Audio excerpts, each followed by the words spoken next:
अक्सर ओपीडी में patients question करते हैं, डॉक्टर क्या हम होम्योपैथिक मेडिसिन के साथ में एलोपैथिक मेडिसिन ले सकते हैं? देखिए, ये डिपेंड करता है केस कैसा है। मान लीजिए किसी को 8-10 साल से अस्थमा है और वो उसके लिए एलोपैथिक मेडिसिन ले रहा है और साथ ही इनहेलर भी।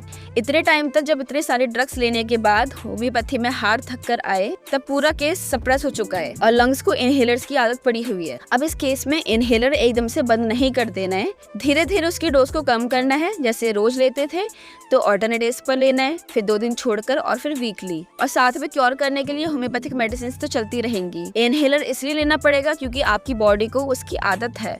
आप इतने समय से उस चीज को ले रहे हैं, इतने सारे ड्रग्स को, इतनी सारी डोसेस को आप ले रहे हैं, तो आप एक दूसरे नहीं छोड़ सकते। ऐसा ही दूसरा केस, जैसे किसी को डायबिटीज है 10 से 15 साल से और वो इंसुलिन ले रहा है उसके लिए, क्योंकि उसका HbA1c मोर देन 9% है। इसमें भी इंसुलिन या मेडिसिन को एकदम से स्टॉप नहीं करना है, धीरे धीरे हमें उसकी डोज को कम करना है और साथ में होम्योपैथिक मेडिसिन चलेंगी। हम एकदम से एलोपैथिक मेडिसिन नहीं रोक सकते हैं क्योंकि ये क्रॉनिक केसेस हैं और पेशेंट को इनकी आदत है, तो हमें पेशेंट को मैनेज करना है।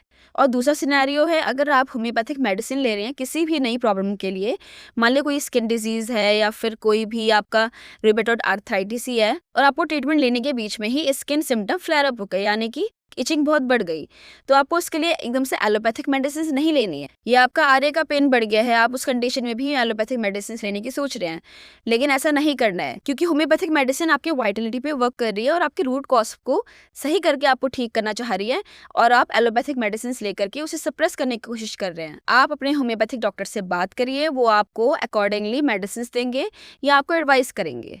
ये वीडियो उनको शेयर करिए जो होम्योपैथिक ट्रीटमेंट के साथ में एलोपैथिक मेडिसिन खुद से लेना शुरू कर देते हैं बिना डॉक्टर के कंसल्ट के।